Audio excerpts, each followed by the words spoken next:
Hey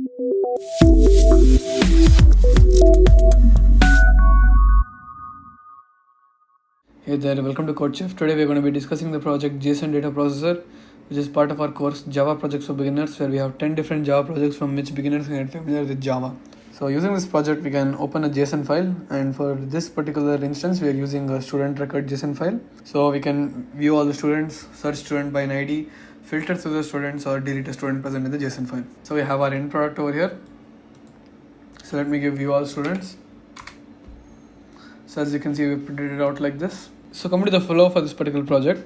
So first you have to accept user input to choose an action as to whether the user wants to view all students, add student, delete student, etc.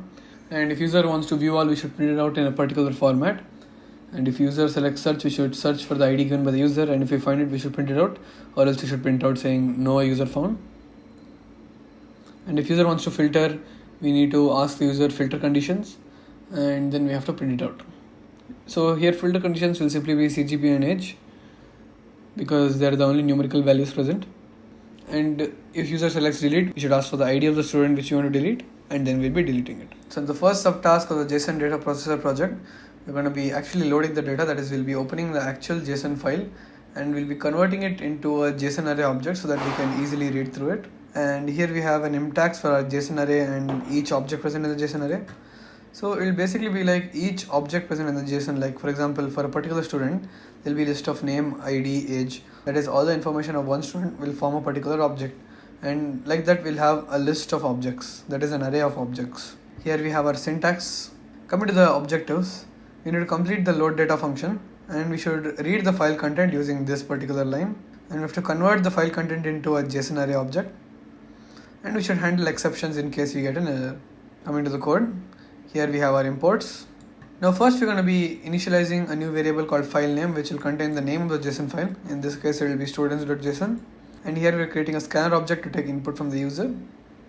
Coming to the load data function, we have try and catch block over here. So what do these mean? So try and catch block is a way to handle errors in Java. That is, we're going to try whatever code is present in the try block, and if we catch an error or an exception, we're going to perform whatever code is present in the except block. This makes it very easy to handle errors in Java. Now coming to the try block, first we're going to initialize a variable called content, which is of type string, and over here we are opening the actual JSON file. Now if you notice, there are two parts to this. First is files.readString and then paths.get. So over here we're going to use paths.get to actually open the file, and we have given file name over here, which is the input file, that is students.json. And after actually opening the file, we want to read that file in a particular way. We're going to do that using files.readString. Now after reading the JSON file and storing it in content, we're going to return it as a JSON object using return new JSON array content. And in case we catch an error while doing this code, we're going to run whatever is present in the catch block. That is, we're going to print out unable to load data from file name, and then we're going to return an empty JSON array. Coming to the user choice function, so we have written our switch case statements over here. So we're going to take choice as an input, and based on the input we get from the main function. That is, we're going to be calling the user choice function from the main function, and whatever choice we get from the main function, we'll be redirecting the user accordingly to the particular function. For example, if choice given by the user is 1, we're going to pass it on to the user choice function in the main function, and then we'll be redirecting to the view students function.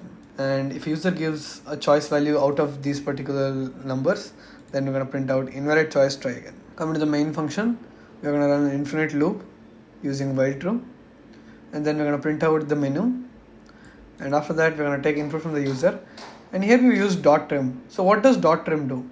.trim basically removes any white space which might be present at the start or end of input given by the user. For example, let's say I give space 1 or 1 space, then it's going to remove that white space present before or after the input. And then we're going to pass it on to the user choice function, and if user choice is 5, that is, if user wants to exit, then we're going to break out of the while loop. Let's just run this code once. So we've gotten the menu printed out, hence it is successful. In case the JSON file was empty, then we would get an error message. Let's just submit this code once. So we passed the test case. Let's move on to the next subtask.